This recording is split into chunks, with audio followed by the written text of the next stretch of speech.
TV चालू नहीं किया।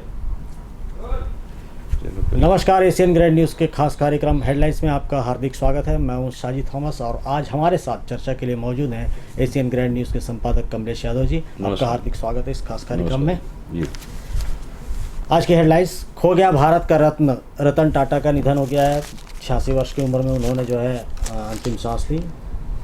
सील किया गया सीएम हाउस, बाहर निकलवा दिया गया आतिशी का सामान। बिरसा मुंडा जयंती पर शायद सरकार करेगी भव्य आयोजन, शामिल होंगे मोदी। बारिश से बचने पेड़ के नीचे पहुंची गाज गिरी, एक की मौत, 6 महिलाएं घायल।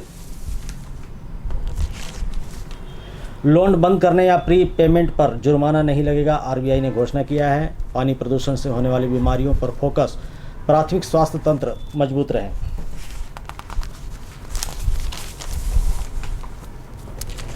दो राज्यों के नतीजों के बाद एनडीए में जश्न, इंडिया में खींचातान। हरियाणा ने बताया देश का मूड, मोदी सरकार। कांग्रेस ने आयोग से की 20 शिकायतें। जनगणना अब 2025 में शुरू होगी, राज्य 31 दिसंबर तक बदल सकते हैं सीमाएं। गरीबों को 2028 तक मुफ्त में मिलता रहेगा पौष्टिक तत्वों से भरपूर चावल। छुट्टी से लौट रहे जवानों को आतंकियों ने अगवा किया, अगले दिन गोलियों से छलनी मिला शव। तो ये थी देश की खबरें। सबसे पहले देश के बड़े उद्योगपति रतन टाटा जी का निधन हो गया है, उनको हमारी चैनल की ओर से हार्दिक नमन श्रद्धांजलि अर्पित करते हैं। रतन टाटा जी का निधन हो गया है यादव जी, ये बहुत बड़ा नुकसान हुआ है भारत को।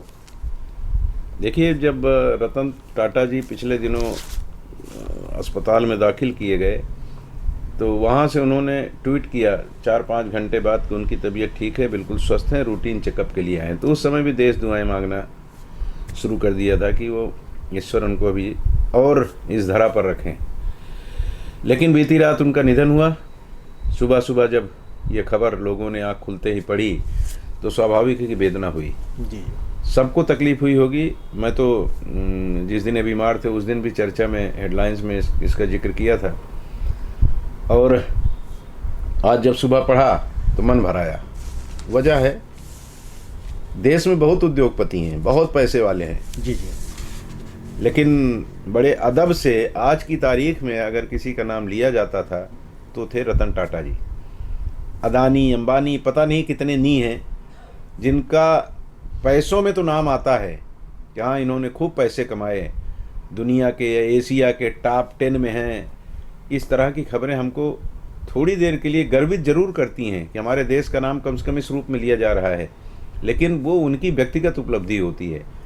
रतन टाटा जैसे लोग जब कोरोना काल हो या कोई भी आपत्ति काल हो, हमारे देश में कोई विपदा आ गई हो, तो जिस समय इनकी आवश्यकता होती है, धन की आवश्यकता होती है, उस समय प्रधानमंत्री को हो, मुख्यमंत्री को हो, जिस तरह से रतन टाटा जी खुल करके दान किया करते थे, खुल करके उसमें सहयोग किया करते थे, वो अविस्मरणीय रहेगा। मैं तो कई बार जब इनका नाम आता है तो मेरे जहन में वो महाराणा प्रताप को आर्थिक सहयोग देने के लिए अपना कोष खोल देने वाले भामाशाह याद आते हैं।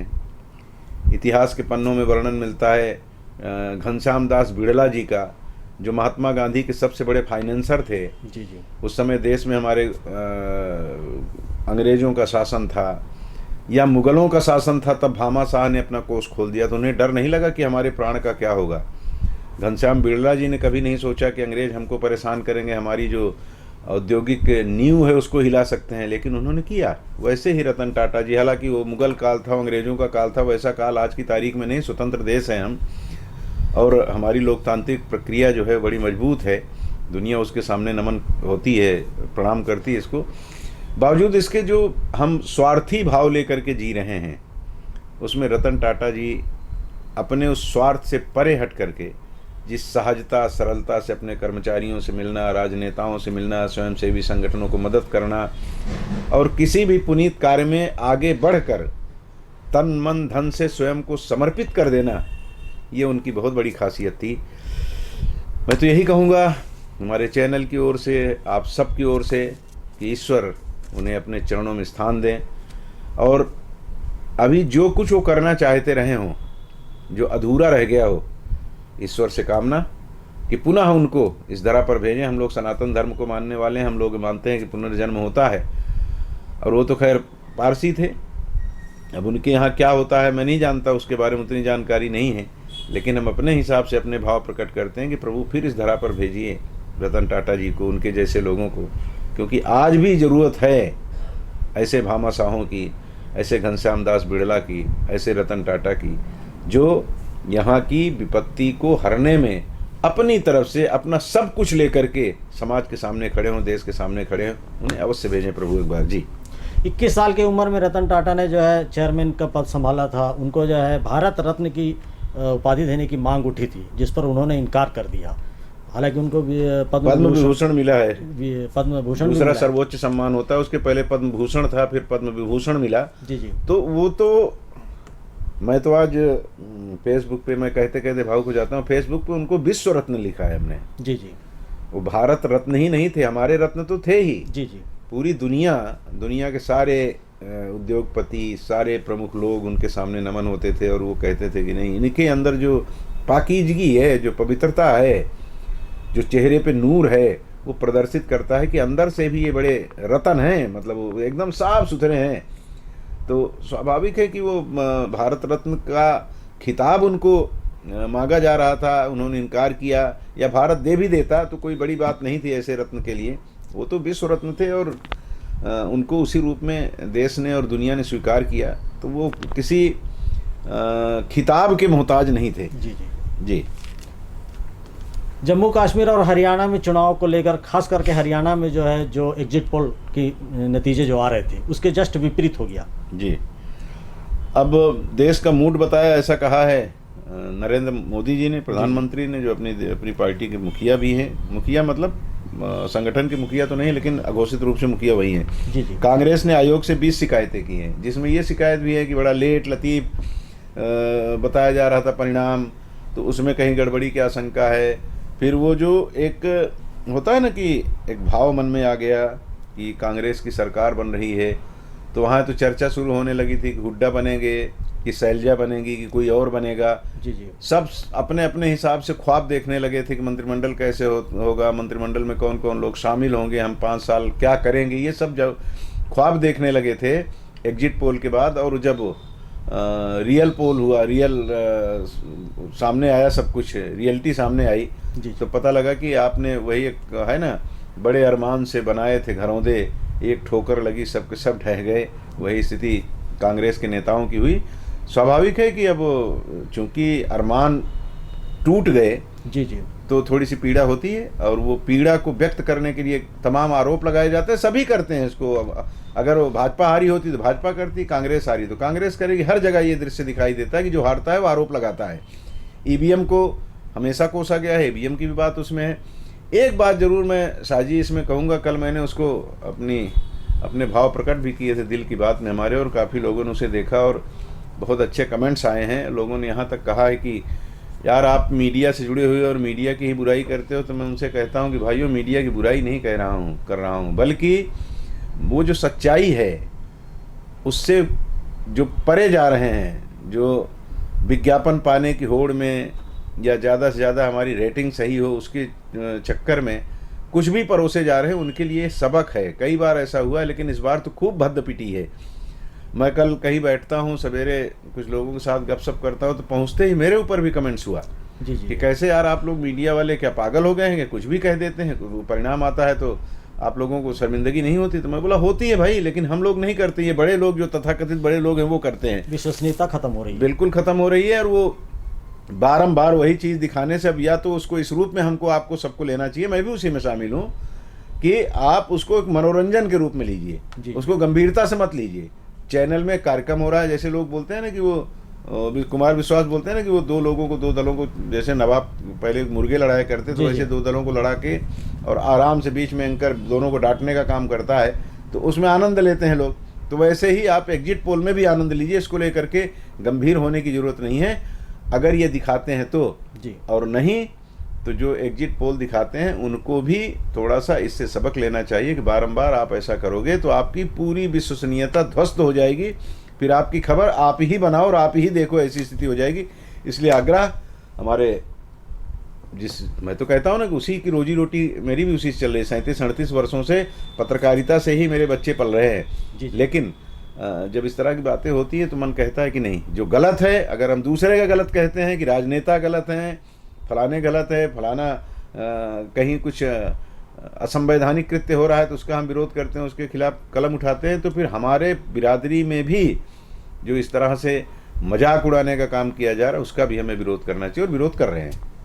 सोशल मीडिया ने भी बहुत नुकसान पहुंचाया है। बिल्कुल बिल्कुल पहुंचाया है। सोशल मीडिया तो वैसा है कि उसके लिए वो कहते हैं ना कि कोई आपको डिग्री की ज़रूरत नहीं है, किसी अनुभव की आवश्यकता नहीं है, बस आप एक पोर्टल चालू कर लो और उसमें अपना उल्टी करते रहो, या सोशल मीडिया पे, यूट्यूब पे, फेसबुक पे कुछ भी आप डालते रहो अपने हिसाब से। आप भी पत्रकार बन जाओ, आप भी सोशल एक्टिविटिस्ट बन जाओ, और कुछ भी डालो, उसकी विश्वसनीयता कितनी है ये तो हम और आप जानते हैं। कई बार एक ही खबर को किस तरह से प्रस्तुत किया जाता है। अभी सोशल मीडिया पे एक खबर चल रही थी कि वो ऐसा गेम कर दिया है अमित शाह ने कि वहाँ भाजपा की सरकार बनने वाली है कश्मीर में। पता लगा हेडिंग ऐसी दी गई और अंदर जा रहे हो तो खबर वही नहीं है। जी जी जी। तो ये जो चीज़ें चल रही हैं, ये कहीं ना कहीं हमारी बिरादरी को इस पे सजग होने की ज़रूरत है। जो लोग ईमानदारी से पत्रकारिता कर रहे हैं, जो नई पीढ़ी इस क्षेत्र में आ रही है, उसको भी गंभीरता से इस मामले को लेना चाहिए और ऐसे लोगों को बेनकाब करने का भी काम करना चाहिए। हमारी बिरादरी में जो ऐसे लोग घुसे हैं उनको भी उसी तरह से उनके सामने मतलब उनके साथ व्यवहार करना चाहिए जैसा भ्रष्ट लोगों के साथ या असामाजिक लोगों के साथ हम किया करते हैं। तब जा करके मुझे लगता है कि कुछ सुधार होगा। जी। जनगणना अब 2025 में शुरू होगी। राज्य 31 दिसंबर तक अपनी सीमाएं बदल सकते हैं। जनगणना को लेकर जो है भैया, इसमें 2011 में जनगणना हुआ था, उसके बाद अब तक नहीं हुआ, मतलब करीब 13 साल का अंतराल, और जबकि जनसंख्या लगातार बढ़ रही है। बिल्कुल बिल्कुल जनसंख्या बढ़ रही है। और वो जो दिखाते हैं ना, कई बार कुछ चैनल भी पहले दिखाया करते थे, आजकल बंद हो गया, कि जनगणना का कैसे बढ़ रहा है, घड़ी टिक टिक टिक टिक बढ़ती चली जा रही है। हम 100 करोड़ हुए, 125 करोड़ हुए, अब तो हम पूरी दुनिया में सबसे ज़्यादा चीन को भी हमने मात दे दिया है। मतलब हम अव्वल है पूरी दुनिया में जनसंख्या के मामले में। तो स्वाभाविक है कि ये आंकड़े कलेक्ट होने चाहिए कि पूरे देश का, भी सबका अपना अपना आंकड़ा होता है। कई लोग तो हमारे यहाँ ऐसे हैं कि जो उसकी बच्चा पैदा हो गया, उन्होंने कहीं एंट्री नहीं कराई, इस तरह का भी दृश्य होता है, सामने आता है। तो जनगणना किसी भी देश के लिए बहुत आवश्यक है, किसी भी प्रदेश के लिए आवश्यक है, किसी जिले के लिए आवश्यक है। कारण है कि उसी के हिसाब से फिर वो जो हमारे पास राशि होती है या जो कुछ हम करना चाहते हैं जनसंख्या के आधार पर ही करते हैं। अब इसी जनसंख्या में एक बात और आती है साजी की जातीय जनगणना की बात भी उठ रही थी। जी जी। भारतीय जनता पार्टी ने हालांकि उससे इनकार कर दिया, चूँकि उनकी सरकार है तो वो नहीं चाहते कि जातियों की अलग अलग गणना हो। लेकिन कांग्रेस के नेतृत्व वाला इंडिया गठबंधन जो है वो जरूर मांग कर रहा है। एक आध दो जगह हुआ भी, बिहार में जातीय गणना हुई, शायद पंजाब में शुरू होने वाला है। आप जहाँ पे इनकी सरकार है वहाँ पे अपना प्रदेश स्तर पे कर लेंगे, लेकिन केंद्र स्तर पर, मतलब देशव्यापी जनगणना की बात तो तभी होगी जब केंद्र इसके लिए सहमति दे। तो वो है, लेकिन ये जनगणना आवश्यक है। इससे हमारे कई जो अवरोध हैं वो समाप्त हो जाते हैं और लोगों को न्याय मिलता है। तो ठीक है, थोड़ा विलम्ब भी सही, देर आए दुरुस्त आए, देर से ही सही, लेकिन निर्णय लिए तो थोड़ा सा शीघ्रता से इस जनगणना कार्य को पूर्ण करना चाहिए। अलग बड़ा काम है और इसमें बड़ा अमला लगता है, और लगाएंगे, सरकार ने तय किया है तो जल्दी उसका निर्णय, उसका परिणाम आएगा। जी। एक बात आ रही थी कि जो है गरीबों का मुफ्त जो चावल है उसको बंद कर दिया जाएगा। उसको खंडन करते हुए केंद्रीय मंडल ने एक बड़ा फैसला लिया है। गरीबों को 2028 तक मुफ्त में अब चावल मिलता रहेगा, 28 दिसंबर तक। पौष्टिक तत्वों से भरपूर चावल। जी। ये पौष्टिक तत्वों से भरपूर का मतलब क्या है? अब ये देखिए क्या होता है, जैसे 108, 112 या इस तरह की बहुत सारी सुविधाएं हमको मिली है ना जी। तो ये तय होता है, कोई सबसे ज़्यादा साउथ के लोग इसमें बहुत चतुर हैं। जी जी। वो एक प्लान करते हैं, उस प्लान को अपने राजनेताओं के जरिए केंद्र तक ले जाएंगे, अपने उसी राज्य के मुखिया तक ले जाएंगे, मुख्यमंत्री तक ले जाएंगे, और फिर उसको स्वीकृत करवा लेते हैं और फिर उसके जरिए वो मस्त पैसा कमाते हैं। यही इसमें भी है, पौष्टिक तत्वों से भरपूर चावल। अब उसमें पौष्टिकता का, मैं एक बीच में एक बात कर रहा था एक राइस मिलर से जी, तो मैं उनसे पूछा, बोला भैया इसमें क्या होता है? बोले कुछ नहीं भाई, ये कमाने का एक जरिया है। जिस समय वो चावल तैयार किया जाता है, जो मिलिंग होती है उसकी, जी जी, उस समय कोई एक रहता है उसमें केमिकल या कुछ ऐसा रहता है जो उसमें डाला जाता है। जी जी। तो बोले ये पौष्टिक युक्त हो जाता है। अब कितना पौष्टिक युक्त होता होगा, वो किसी लेबोरेटरी में जाए, जांच हो, तब तो ठीक है। आपने एक योजना बना दी, उस समय आपने प्रस्तुत कर दिया कि देखिए इसका इतना लाभ गरीबों को होता है या जो भी खाएगा उसको होता है। जी जी। और फिर कुछ दिन बाद उसमें नक्काली शुरू हो जाती है। केमिकल की जो क्वालिटी होती है, उसमें जो कुछ आप मिलाते होंगे, जो भी आप कहते हैं उसको, जो भी पदार्थ होगा, वो उसकी गुणवत्ता पे कौन ध्यान देने वाला है? कोई नहीं। अगर ध्यान देने के लिए जिन विभागों को ये दायित्व सौंपा गया है, उनकी जेब हरी कर दी जाती है, मुंह में भर दिया जाता है, चांदी का जूता मार दिया जाता है, तो चुपचाप वो भी देखते रहते, चलो तुम भी खाओ हम भी खाएं। जी जी। तो वो कितना पौष्टिक है ये महत्वपूर्ण नहीं। हाँ, ये जरूर महत्वपूर्ण है कि आप 2028 तक लोगों को चावल देंगे। ये कोरोना काल के समय में शुरू हुआ था, पहले भी चल रही थी योजना, बहुत पुरानी है, लेकिन उस समय से ये जो 5 किलो चावल और ये सब जो शुरू हुआ है वो निरंतर चलता रहेगा। ये उन लोगों के लिए फ़ायदेमंद है जो लोग हकीकत में गरीब हैं जी। लेकिन इसमें भी एक किंतु परंतु लेकिन की गुंजाइश बनती है कि जो सक्षम लोग हैं, जो एपीएल के लोग हैं, जो सरकारी नौकरियों में, प्राइवेट नौकरियों में अच्छी खासी तनख्वाह पा रहे हैं, वो भी ये बीपीएल कार्डधारी बन करके उसका लाभ ले रहे हैं। तो आरटीई का भी लाभ उठा रहे हैं वो लोग। बिल्कुल बिल्कुल। तो उसको जो है थोड़ा सा उस पर अगर नियंत्रण और हो जाए तो और ज़्यादा गरीबों को सरकार मदद दे पाएगी। तो उसमें भी थोड़ा सा कठोरता दिखाना चाहिए। बाकी ये योजना अच्छी है। जी जी जी जी। छुट्टी से लौट रहे जवानों को आतंकियों ने अगवा किया, अगले दिन गोलियों से छलनी शव मिला। ये जम्मू कश्मीर में फिर जो है 4 जवानों को मार दिया गया। 4 जवान नहीं, 1 जवान है, 4 हत्यारे हैं। जी, 4 हत्यारे जी जी जी। अब चूंकि वहाँ भी परिणाम आया है 2 दिन पहले ही, और परिणाम आने के ठीक दूसरे दिन जवान को अगवा करके उनकी हत्या कर देना, तो ये कहीं ना कहीं सीधी सी बात है, पाकिस्तान का रोल रहता है। अब देख रहे हैं कि वहाँ लोकतंत्र की बहाली होने जा रही। लोकतंत्र तो खैर था ही, उसमें कोई अलोकतांत्रिक कार्य नहीं हो रहा था, राज्यपाल का शासन था। अब वहाँ पे लोगों के नुमाइंदे जिनको चुन करके कश्मीरियों ने विधानसभा में भेजा है, वो सारे के सारे लोग अब वहाँ बैठ करके कानून व्यवस्था को देखेंगे, वहाँ पे अमन चैन रहे इसके लिए वो प्रयास करेंगे। तो ये छटपटाहट जो आतंकवादियों की है, जो पाकिस्तान परस्त लोग हैं, जी जी। जो नहीं चाहते कि जम्मू कश्मीर यानी भारत का वो भाल, भारत का मस्तक, भारत का वो गर्व शांति से जिए, इसलिए वो इस तरह की हरकतें करते रहते हैं। और अभी जो उन्होंने किया है वो तो इसीलिए किया कि हम आपके लोकतंत्र को नहीं मानते, जी। लेकिन तुम्हारे मानने से कमबख्तों क्या होता है, जी। वो जहाँ जहाँ मिल गए अगर, तो सीधा फिर वो इनकाउंटर, योगी वाला इनकाउंटर नहीं होगा, बल्कि फौजियों का इनकाउंटर होता है, फिर मार के छलनी कर देंगे, वो मारे जाएंगे निश्चित है। जी जी। मतलब हमारे देश में आतंकवाद को कोई जगह नहीं है। और आतंकवादियों को, चाहे नक्सली आतंकवादी हों, चाहे ये आतंकवादी हों जो जो मिलिटेंट कहलाते हैं, जी जी। इनको मार करके इस देश से या तो भगा देना चाहिए, नहीं तो इनको गोली मार के मुल्क अदम भेज देना चाहिए, यानी इस दुनिया से जाओ आप। क्योंकि हमारे यहाँ आतंक को, हिंसा को कोई स्थान कभी भी नहीं दिया गया है। ये भारत की संस्कृति रही है, भारत की परंपरा रही है। यहाँ हिंसा को बर्दाश्त नहीं किया गया, तो हिंसक कोई भी हो उसको बर्दाश्त नहीं किया जाएगा। कानून भी हमारा नहीं बर्दाश्त करता, समाज भी नहीं करता। जी जी। दिल्ली में एक नया फिर दंगल शुरू हो गया है। पीडब्ल्यूडी ने लगाया डबल लॉक, सील किया गया सीएम हाउस, बाहर निकलवा दिया गया आतिशी का सामान। इनका कहना है कि बिना परमिशन के आतिशी ने सीएम हाउस में प्रवेश किया, उनके सामानों को भी बाहर निकाल दिया गया। देखिए, दिल्ली चूंकि दिल्ली है, अमूमन दूसरे राज्यों की विधानसभा में जो हमारे विधायक होते हैं, उनके लिए दिल्ली में सबके भवन बने हुए हैं। जी जी। वहाँ उनको जाते हैं तो भवन अलाट होता है। लेकिन दिल्ली का जो विधायक है उसको होती नहीं, तो दिल्ली का ही रहने वाला, इसलिए उनके लिए कोई ऐसी जगह नहीं रहती, वो सब अपने स्वयं के मकान में रहते हैं।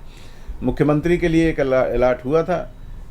अब उसको जरूरी, वो वैसा थोड़े है जैसे प्रधानमंत्री निवास है वो बिल्कुल फिक्स हो गया, राष्ट्रपति भवन है फिक्स हो गया, जी जी। या हमारे यहाँ छत्तीसगढ़ में है मुख्यमंत्री निवास फिक्स है कि हाँ भाई मुख्यमंत्री ही यहाँ रहेंगे। जो हार गया, जिसकी पार्टी हार गई, मुख्यमंत्री नहीं रहा, उसको छोड़ता है। जी। वहाँ ऐसा नहीं है। वहाँ आपने, आपको जो मिला था एक मकान, जी जी। उसको आपने भव्य बना दिया। जी। अब उसकी भव्यता को आप तो छोड़ के जा रहे हैं, लेकिन आप ये सोचे कि भाई 4 महीना बाद चुनाव होना है, चुनाव के बाद फिर हमारी सरकार आएगी तो फिर ही मैं आके यहाँ बैठूंगा। तो जो उन्होंने अपना छाया मुख्यमंत्री बनाया है, छाया मुख्यमंत्री कहा जाएगा उनको, आतिशी को, तो आतिशी को उन्होंने कहा कि अब आप यहाँ रहो ताकि कोई और ना आ जाए। जी। मतलब कब्जा हमारा बरकरार रहे। लेकिन केंद्र भी 2 कदम आगे इनसे, उन्होंने पीडब्ल्यूडी के जरिए नोटिस थमा दिया और आतिशी को कह दिया आप अपना सामान लो, यहाँ से फूट लो। क्योंकि ये माना जा रहा है कि केजरीवाल जी एक बीजेपी के किसी प्रवक्ता का मैं बयान सुन रहा था जिसमें वो कह रहे थे कि 2 छोटे छोटे ट्रकों में सामान केजरीवाल जी लेके गए जी। तो उतना ही सामान नहीं होगा, उनका पर्याप्त सामान वहाँ रखा होगा अभी। जी जी। तो आतिशी वहाँ रहती है और ये पूरी उम्मीद इनको है कि हम फिर से सरकार में आएंगे, फिर मुख्यमंत्री मैं बनूंगा तो हमारा सामान वहीं रहने दो, खाली नाम मात्र के लिए आतिशी वहाँ रहेंगी। जी जी। लेकिन अब PWD वालों ने आतिशी को चलता कर दिया कि चलिए आप यहाँ से, ये मकान आपका नहीं, हो सकता है किसी और को वो अलाट कर दिया जाए। जी जी। ये शंका आपके नेताओं में है। अब वो अपनी तरफ से खूब आरोप लगा रहे हैं कि ये तानाशाही है, नादिरशाही है, केंद्र सरकार, मोदी सरकार हमको परेशान कर रही है, बेइज्जत कर रही है हमको, प्रदेश की जनता उनको, दिल्ली की जनता उनको जवाब देगी। ये सब तमाम बातें हो रही होंगी, वो होना भी चाहिए, लोकतंत्र इसी को तो कहते हैं। जी जी। तो वो जो कुछ हुआ है वो अपने नियमों का हवाला दे रहे हैं और वो कह रहे हैं कि नैतिकता नहीं है केंद्र सरकार में। तो नैतिकता और ये सब ऐसी बातें चलती रहेंगी, लेकिन ये जरूर है कि केंद्र ने एक झटका तो आपको दिया है। जी जी जी जी। ये थी देश की खबरें। अब कोरबा की ओर चलते हैं। गड्ढों में गुम हो गई बाईपास की सड़कें, जीजा ने साले को मारा, साथ में बैठकर शराब पीने पर झगड़ा हुआ, टंगिया से कर दिया हत्या। बालको कर्मियों को 1,64,577 रुपये का मिलेगा बोनस। जी। सुनालिया पुल जाम, वजह ट्रैफिक दबाव, अधिक यात्रियों की ट्रेन छूटी। बकाया रकम मांगने पर हत्या, दोषी को उम्र कैद की सजा। कटघोरा से लापता मूक बधिर बेटी कोरबा के पूजा पंडाल में सामने साल भर बाद मिली।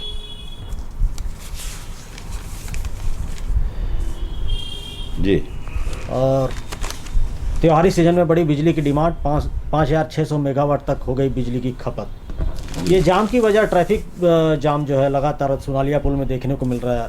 अमूमन आवागमन करते समय त्योहारी सीजन में ज़्यादा हो गया है। बिल्कुल वैसे ही हमेशा होता है वहाँ। आप शाम के वक्त अगर निकलना चाहते हैं वहाँ से तो मान के चलिए कि आपको कम से कम आधा घंटा वहाँ लगेगा ही लगेगा। जी जी। भीड़ बढ़ जाती है और चूंकि पुल सकरा हो गया है, हालांकि आज के 15 साल पहले वो सिंगल था, वो दोनों तरफ थोड़ा चौड़ा किया गया है उसको, बावजूद उसकी वो टर्निंग इतनी खतरनाक है सुनालिया ज्वेलर्स वाली कि वहाँ से वो जो स्टेशन की तरफ जाने वाले हैं बिल्कुल छोटी सी टर्निंग है और वहाँ फंस जाते हैं लोग। सीधा जाना हो तो जल्दी निकल जाएंगे, दाईं तरफ उनको दरी रोड की तरफ जाना होता है तो भी वहाँ भी वही स्थिति है। मतलब सामने जो दुकानें हैं अगर वो नहीं रहती तो ज़्यादा लोगों को सुविधा होती, या तो और उसको चौड़ा करके जो 3 है उसको 6 किया जाए। और अभी तो ये त्योहारी सीजन है और सबसे ज़्यादा इस समय बाजार में रौनक होती है दीपावली के समय, क्योंकि सबको बोनस मिलता है। आपने खबर पढ़ी है ना कि बालको वालों को इतना बोनस मिल रहा है, SCCL वालों को, CSEB वालों को। स्वाभाविक है कि दीपावली के समय में दूसरे लोग भी जो कर्मचारी नहीं हैं, शासकीय सेवा में नहीं हैं, वो लोग भी कुछ न कुछ क्रय करते हैं। ये एक रहता है, सबका लक्ष्य रहता है कि हमको दीपावली के समय लेना है। तो जब बाजार जाएंगे तो आज की तारीख में ये कह लिया जाए कि जहां आज के 30 साल 35 साल पहले बमुश्किल एक लूना हुआ करती थी बस्ती में, उस बस्ती में आज सैकड़ों कारें खड़ी हैं। तो वो अपनी गाड़ी से जाते हैं बच्चों के साथ। तो सड़क तो वही है, व्यवस्था वही है। अब वो व्यवस्था खंडित इसलिए हो जाती है कि तादाद बढ़ जाती है। तो इस समय ट्रैफिक पुलिस के लिए बड़ा सिरदर्द का काम है अभी से लेकर के और दीपावली तक कि वो कैसे इसको संभालें। और सबसे बड़ी जिम्मेदारी हमारी आपकी है जी। जो लोग भी अभी, वो सिर्फ हम कोरबा की बात न करें, ये दृश्य आपको हर बड़े शहर में दिखाई देता है। छत्तीसगढ़ का बिलासपुर, रायपुर, दुर्ग, भिलाई, रायगढ़, जगदलपुर, सब जगह यही दृश्य रहता है। और बड़े शहरों में, दूसरे राज्यों में तो और भयानक स्थिति बनती है। दिल्ली उल्ली में तो घंटों घंटों लोग निकलते हैं, मान के चलते हैं कि भाई भोजन भी साथ में रख लो, पता नहीं कहीं कुछ पानी भोजन मिले कि नहीं मिले, तो गाड़ी में ही अपनी व्यवस्था रखते हैं कि हो सकता है 4 से 10 घंटे हमको फंसना पड़े। तो ये जो जाम की स्थिति होती है दीपावली के उसके त्यौहार के समय में, तो हमारा आपका भी धर्म होता है कि शाम को ही नहीं बल्कि सुबह भी चले जाएं, या थोड़ा सा ऐसा बन सके संभव हो तो ऑटो से चले जाएं, मोटरसाइकिल से चले जाएं, छोटी गाड़ी से चले जाएंगे तो आपको सहूलियत होगी वहाँ जाके निकलने में। नहीं तो फिर हर आदमी अगर 4 पहिया वाहन लेके जाएगा तो कोई भी शहर हो उसकी यातायात व्यवस्था मतलब बिगड़ेगी ही बिगड़ेगी, क्योंकि एक ही समय में सब पहुँच जाते हैं शाम को। तो इसको थोड़ा सा ध्यान में रखने की ज़रूरत है हम सबों को। हमारी आपकी भी जिम्मेदारी है, हम खाली ट्रैफिक वालों को या और भी जिम्मेदार लोगों को कोसें कि देखो फंस गए, ये कोई व्यवस्था नहीं दे रहे हैं। तो उस व्यवस्था को सुचारू रूप से चलाने में हमारी आपकी भी बड़ी भूमिका होती है। तो इसका थोड़ा सा हमको समय का और संभव हो तो वाहन का, कि छोटे वाहन से भी हो सके तो हम बाजार जाएं और अपनी खरीदारी करके लौटें, इस तरह का प्रयास करेंगे तो ये ये जाम की स्थिति से थोड़ा सा हमको राहत मिलेगी। एक वाई शेप ओवरब्रिज बनने की बात उठी थी, ओवरब्रिज कई बार इस पे चर्चा हुई। सीएसईबी पे तो एक बार अशोक अग्रवाल जी उस समय यहाँ पे कलेक्टर थे, तो उन्होंने यहाँ से रेलवे को अनुमति ही नहीं दी, सीएसईबी को अनुमति ही नहीं दी थी कि जब तक आप यहाँ पे ओवरब्रिज के लिए पैसे नहीं जमा करोगे तब तक हम आपको अनुमति नहीं देंगे। काफ़ी दिन तक जद्दोजहद चले और कुछ पैसा उन्होंने जमा भी किया। और ये कहा गया था कि वाई शेप का बन जाएगा, फिर ये हुआ कि नहीं, वो सोनालिया ज्वेलर्स के पास अंडर वो तो पास हो गया है। यहाँ के विधायक और प्रदेश के मंत्री, श्रम मंत्री लखनलाल देवांगन जी ने उसके लिए प्रयास किया, स्वीकृति मिल गई है, टेंडर भी हो गया। अब देखिए कब तक वो बनेगा। तो अंडर पास भी अगर ब्रिज बन जाएगा, अंडर ब्रिज भी बन जाएगा तो उसका लाभ तो मिलेगा लोगों को। लेकिन अब ये कि शुरू तो हो, करें तो, क्योंकि इस रेलवे फाटक से, जाम से शहर इतना परेशान है कि आप कहीं भी जाना चाहें, आप कम से कम 2 क्रॉसिंग शहर से निकलने के लिए कम से कम 2 क्रॉसिंग आपको पार करना ही पड़ेगा। तो ऐसा शहर जो क्रॉसिंगों का शहर हो गया हो, वहाँ तो कम से कम इस तरह की व्यवस्था आवश्यक है कि ओवर ब्रिज कुछ और बने, अंडर ब्रिज कुछ और बने, और हम और आप भी थोड़ा सा सजग हों, तभी जा कर के व्यवस्था को हम ठीक कर पाएंगे। जी। खाद्य विभाग ने छापा मारा है जियो मार्ट में, जहाँ पर जो है कई प्रकार के खाद्य पदार्थों का जो है सैंपल लिया गया जी, और उसमें जो है कई कमियां पाई गई। ऐसा मामले जो है खास करके त्योहारी सीजन में ही नहीं, सभी सीजनों में जो है खाद्य पदार्थों को लेकर बातें उठते रहती है। जी जी जी, हमारे एक साथी ने खबर भेजा है इसको। जी जी। जियो मार्ट समेत अन्य दुकानों के नमूने फेल। जी। और एक खबर यह भी है कि काफ़ी पॉइंट में संचालित कैफे बिना लाइसेंस के चल रहा था। ये बालकों से आगे कैफे चलता है, काफ़ी पॉइंट कहते हैं, वन विभाग उसको संचालित करता है। जी। और अभी खाद्य औषधि प्रशासन या विभाग थोड़ा सा सक्रिय दिखाई दे रहा था, और इसमें अगर ये खबर सही है तो मैं अपने रिपोर्टरों से कहूँगा कि थोड़ा सा इसको और जियो मार्ट समेत अन्य दुकानों में नमूने फेल, नमूने लिए गए कि नमूने फेल। अगर नमूने फेल हुए हैं तो बड़ी खबर है, क्योंकि नमूने तो ले लिए जाते हैं, नमूने पहले ले लिए होंगे। हाँ, और अभी फेल हो गया होगा। हाँ, नहीं तो फेल की रिपोर्ट आई होगी ना। जी। तो ये जियो मार्ट का, या तो छोटे छोटे दुकानदार इन्हीं लोगों को पटा के अपना ठीक कर लेते हैं। तो जियो मार्ट तो बड़ा, जियो मार्ट तो मतलब कहने से भारत का बहुत बड़ा उद्योग घराना उसको चलाता है, औद्योगिक घराना चलाता है, उद्योगपति का घराना चलाता है। तो वो वहाँ पे अगर ये गड़बड़ पाई गई और हकीकत में फेल हुआ है तो मैं तो साधुवाद दूंगा इनको, जो विभाग के लोग, खाद्य विभाग वालों को, कि आपने ऐसी कार्रवाई की। पहले नमूना भेजा गया था, कभी भेजा गया, लेकिन अगर वो फेल हुआ है तो जी। और एक महत्वपूर्ण बात यह है कि आज की तारीख में जिस तरह से नक्काल सक्रिय हैं, नकली घी, नकली तेल, नकली चांदी भी आ रही है, नकली हम हर चीज़ नकली पा रहे हैं, सब्जी नकली, हर जगह इतनी नक्काली हो रही है कि असली खोजना पड़ता है नकली के बीच में। तो ये अब दूध, चूँकि अब इस समय मिठाई खूब बिकती है, मिठाई का कारोबार खूब जम के चलता है, क्योंकि हम लोग एक दूसरे को दीपावली की मिठाई देते हैं, ये चलन है जी। खोआ में मिलावट, खोआ में मिलावट, ये सारी चीज़ों को देखते हुए इस समय खाद्य विभाग की बड़ी भूमिका हो जाती है। और अगर वो ईमानदारी से काम करें तो मुझे लगता है कि बहुत सारी दुकानें बंद हो जाएंगी जी। क्योंकि इतना खोआ कहाँ से आएगा, जिस खोआ की मिठाई जो बनती है जी, इतना घी कहाँ से आएगा। अभी तो नकली घी से दिए जल रहे हैं देवी के मंदिरों में, तो खूब उठाया हूँ इसको जी जी। चांदी अभी नकली हमारे यहाँ खूब आएगी, वो सिक्के जो आते हैं चांदी के, देवी और गणेश जी का, लक्ष्मी और गणेश जी का उसमें चित्र होता है, तो हम भावना, बस धार्मिक भावना के वशीभूत होकर के उसको गलाने के लिए नहीं देते, बेचते नहीं हैं। उसके आड़ में खूब लोग चांदी काटते हैं। यहाँ के सुनार, सबको नहीं कहते, लेकिन कुछ लोग ईमानदार भी हैं, लेकिन अधिकांश लोग उसमें चांदी काटते हैं। तो ये जो नक्काली चल रही है, जो मिलावट चल रही है, इस पर जिम्मेदार विभाग अगर थोड़ी सी ईमानदारी और ईश्वर को हाजिर नाजिर मान करके कि भाई विधाता ने हमको इस योग्य बनाया कि मैं उस विभाग में किसी पद पर हूँ, उस विभाग की बदौलत मेरे घर में रोटी जा रही है, तो अपना थोड़ा सा कर्तव्य निर्वहन करने में भी पाकीजगी दिखाएं। और इन लोगों को जो इस तरह का कृत्य कर रहे हैं उनके खिलाफ और कठोर कार्रवाई करने की ज़रूरत है जी जी। क्योंकि हमारे स्वास्थ्य के साथ खिलवाड़ करने वाले जो लोग हैं वो भी आतंकवादी, नक्सलवादी से कम नहीं है। वो सीधे गोली मारते हैं, और ये तो धीरे धीरे जो स्लो पॉइजन दे रहे हैं हमको, वो हमारे लिए बहुत घातक, हमारी पीढ़ियों के लिए घातक है। तो कृपा करके ईश्वर के लिए इस त्योहारी सीजन में किसी को स्मरण कर रहे होंगे माता रानी को, या आपके जहन में भगवान राम होंगे, तो आप उनका हवाला देता हूँ आपको कि आप थोड़ा सा ईमानदारी बरतिए, थोड़ा सा ईमानदार हो जाइए। तो आपके थोड़े से ईमानदार होने से बहुत लोग थोड़ा ठीक हो जाएंगे, और उनका ठीक होना हम सब के लिए फ़ायदेमंद होगा, हमारे स्वास्थ्य के लिए ठीक होगा। जी, पिछले एक सप्ताह में 2 बड़ी घटनाएं हुई है, जिसमें जो है छात्र जो है पानी में डूबने से मौत हो गई पिकनिक स्पॉट पर, जिसको लेकर के मेरा कहना यह है कि जो स्कूल में पढ़ाया जाता है उन टीचरों को भी इस पर ध्यान देना चाहिए कि इस तरह की घटनाएं बहुत ज़्यादा हो रही है। छात्र जो है पिकनिक स्पॉट पर पहुंचते हैं और वहां पर जो है तैरना नहीं आता है, पानी में डूब जाता है। सबसे खतरनाक होता है ये मोबाइल जी, जो आजकल एक ठो चलता है ना, सेल्फी, हाँ, या रील बनाने का। और सेल्फी का ही बड़ा भाई है रील। जी। वो भी जाके वहाँ बिल्कुल खड़े होकर के किनारे और इस तरह की हरकत करते हैं कि हमको लोग ज़्यादा से ज़्यादा देखें। अरे तुमको देखें तो तुम पता लगा कि तुम लोगों को दिखाने के चक्कर में अपने माँ बाप के सामने अपनी डेथ बॉडी भेज रहे हो। जी जी।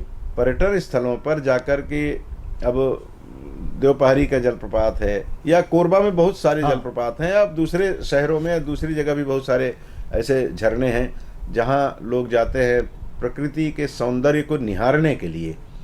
वहाँ जहाँ थोड़ा छिछला पानी रहता है वहाँ स्नान करते हैं, आनंद लेते हैं बाल बच्चों के साथ, वो ठीक है कि आप वहाँ जाके वनभोज किए, पिकनिक मनाए।